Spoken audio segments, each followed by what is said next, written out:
Hello, cinema cultists. This is the real king of cinema, Justin Morales. This is my first new video in a year? Jesus. It has been a crazy year. I have had to move twice, and now I am living on my own. No family with me, no roommate, no girlfriend. The only pets I have are my sea monkeys that I'm growing over there. So I'm balancing a whole lot of things, having to focus on my day job, constantly running errands for the apartment, dealing with brand new bills, rents and stuff, and when I'm not doing this or doing my day job, I've been working on Evan Macrogiannis's and Brian Weaver's film, which I was the cinematographer and editor for, which stars my guy Vito Trigo, and that's been I've been very busy with that, so I haven't been able to pay much attention to this YouTube channel, unfortunately, as much as I would like to develop it further, possibly even get some kind of income out of it. Although, I mean, the way YouTube monetization is nowadays, it's whatever, But I thought today would be a good day for me to record this and maybe get a little vulnerable. And I know all my haters love that. They want to see me suffer. But but it ties into my mission of spreading love for cinema, for the cult classics. So today would have been my late father's 50th birthday. My father, David Machado, was murdered 17 years ago at the age of 32. He was a month away from his 33rd birthday. And I'm actually going to be 32 in July. So it's really weird. My grandmother, his mother, died before she turned 40. Unfortunately, both of them had issues with addiction. So my father was in and out of my life for my childhood, because he was dealing with addiction. He was going in and out of prison and rehab, and when I was 11, I told him I hated him and I never wanted to see him again. And I did not see him again until he was in the casket. And that has followed me over the years, haunted me. And I've got to say, I've dealt with a lot of addicts in my life, family, people I've befriended, or I mean, God, the film industry alone, the amount of cocaine and alcohol that these people consume, it's disgusting. But compared to a lot of other addicts I've known, my father wasn't quite as destructive or violent as some of these other fools that I've had to see. I think his problem was more so that he was self-destructive, but just based on my memory and based on stories I've heard from other people, family, friends. He actually had a good heart, despite his problems, and that's how I choose to remember him. The only movie I ever recall watching with him, when I was 10, we watched Spy Kids 3D together on DVD. The only video game he and I played together was Mario Party 3 for Nintendo 64. I don't really have cinematic memories of my father. God, I don't even think he and I went to the movies together, really. But one thing I learned a few years ago is he had grown up knowing some of the cast of young people who were cast in Larry Clark's Kids. which was pretty insane. It was directed by Larry Clark, written by Harmony Korine, who, is one of my favorite filmmakers. I love Gummo. I love Spring Breakers.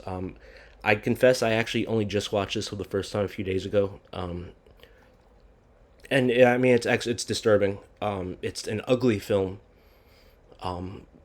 especially the subject matter, and especially this includes the "We Were Once Kids" documentary, and a lot of the cast members were talking about how Larry Clark was giving them real marijuana to consume, which is there's that scene where the four like 12-year-old kids are sitting on the couch together, passing a blunt, and it's like they're shirtless, and you think it's fucking hilarious. Then you find out in the documentary, no, that was real weed that they were consuming. I was like, okay, that's not so funny. Uh, but I mean, it's what it is a kind of just this really honest portrayal of these kids in the slums, living in Manhattan in the 90s. I mean, all this isn't a documentary by any means. It's a sort of a cinema verite style kind of thing, like Harmony Korine's other films, like Gummo, um, Pasolini's movies, and yeah, it's disturbing. But I mean, for what it is, I think it's a very important movie, and so I know for a fact he knew Rosario Dawson. He grew up with her, which again I just found this out a few years ago. I was like, holy crap, she's she got herself out of the ghetto. She's an extremely successful actress. Uh, and I've always liked her movies. Not a great movie, but Men in Black 2, she's good in. Uh, Quentin Tarantino's Grindhouse segment, Death Proof, uh, 25th Hour, and now she's Ahsoka Tano in the Star Wars franchise. Despite that family connection, it's not really doing much for my career. But yeah, that's and also apparently my father was really into skateboarding, and one of his close friends was Harold Hunter, who plays the character by the same name, Harold, in the film. And Harold had passed away 2 years before my father did, and my family said they were shocked because they thought he wasn't into drugs, and he died of a cocaine overdose. And I was like, how do you not? But apparently, no, he was, and they elaborate in the documentary. He was very anti-drug up to and including during the production of this film because of what it did to his parents and how he was growing up without them. He would even get on his friend's case for smoking marijuana, um, which I guess is a relatively harmless drug, but it's definitely not something that young people should be doing. Um, Unfortunately, sometime after this movie, he started getting into alcohol, cocaine, and so my family was pretty shocked about that.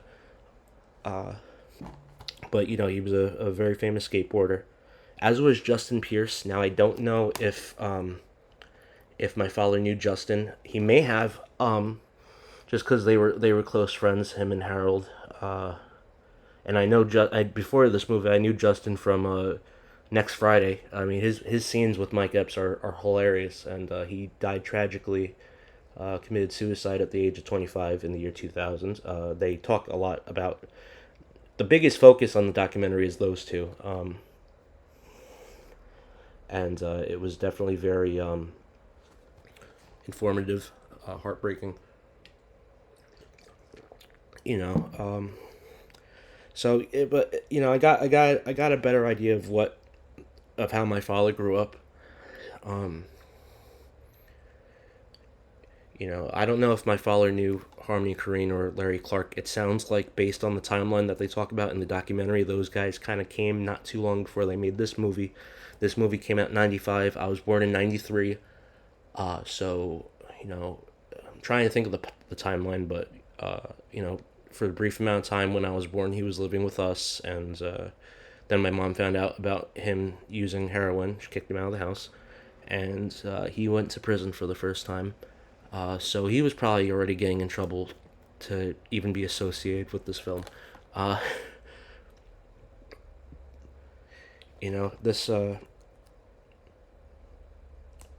if there are any family members or family friends who have any photos of my father with Harold, or any of the other kids in this movie, Rosario Dawson, Chloe Sevigny, or even Harmony Korine, that would be freaking wild. Oh, that would be such a weird coincidence. But that's not where the coincidences end with my father in cult cinema. Was telling my cousin a few years ago that I had interned for Troma, and she said, "Oh, the Toxic Avenger was your father's favorite movie." I was like, "Get the fuck out of here." Uh, Apparently, he was being raised by his aunt after my grandmother passed away, and she forbid him to have it because it's an R-rated movie. It's gory, it's raunchy, and but he loved it, and he had the VHS tape, and I had no idea. And I was, I was watching the Toxic Avenger and stuff when I was a teenager, and then I ultimately interned for Troma. My first feature film was Return to Nukem High, and that's where my network started. And I even got to play Toxie it wasn't a Troma production, it was a Troma adjacent production. A buddy of mine who I interned with, his senior thesis, RumbleCon, is set in a wrestling convention, and in the movie, Troma has a table, and so I wasn't really the Toxic Avenger. I was playing the poor intern who has to dress up like the Toxic Avenger at an event, and I had the scene with Lloyd, and I have a picture of it. I was a script supervisor, so in between takes, I would take the mask off and I would start taking notes. But you could see that I have the mop, I have the tutu, and that was just a really weird coincidence. Because it's a cult film, but it's a very underground kind of thing. And I wonder if he knew where Troma was, because my father grew up downtown. This is further uptown, but it's not like people, especially in Manhattan, lock themselves into their particular neighborhood. When they had the office in Hell's Kitchen, they had the Toxic Avenger or the Toxic Crusader mural, which a lot of people who work in the city, when they see I worked for Troma, they're like, "Oh, did you work in the Hell's Kitchen tenement building?" No, that I was in the Queen's office, where they are now. Um, so yeah, I this is a motion picture that I really appreciate. I'm glad I finally saw it. I feel like a schmuck for having passed it up for so long. It's not an easy watch.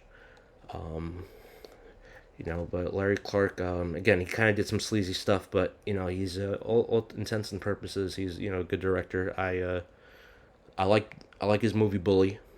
Um, I saw bits and pieces of Ken Park, which is another collaboration with Harmony Korine, and that one is. It's hard to find in this country, but the clips that I have seen ended up being on pornographic sites. That's the only way to see certain parts of that movie. So it's a really graphic kind of movie sexually, and a lot of people can't stomach it. I've got to get my hands on it to really check it out, But yeah, this is how I'm choosing to remember my father today. I would drive to the cemetery in Jackson, New Jersey, to visit, because I haven't been there since I was a teenager. And my cousin Emmanuel, who passed away a few years ago, he and my father are buried together now, and it's really funny because the two of them used to make fun of each other. And I didn't get to go to Manny's funeral. He was close in age to me, a couple of years older. He was a fellow Hofstra alumnus, uh, a stand-up comedian. He got to open up for Jimmy Fallon at one of the Hofstra events, which was a big accomplishment on his part. Um, and the last time I had seen him was probably 10, 11 years ago. So I should go to pay my respects, but today I have to work. I'm doing this during a work break, and ultimately neither of them are there. Those are just shells of who they were, and where they really are now. I hope that the two of them were able to find peace that they were not able to have in the lives that they lived. Um, I think one thing I have to thank my father for, even though he wasn't exactly father of the year, um, I don't ever recall him. No, I definitely never saw him use. Um, I think the couple of times that I had seen him under the influence of something, I was too. I didn't notice until years later. Apparently, one of the last times I saw him, my mother chewed him out because he came high, and but and I thank my parents. I never got to see my parents fight, which is a wonderful thing. I don't have those foul memories. I knew there was tension, but there was peace between them whenever they were together, which was nice.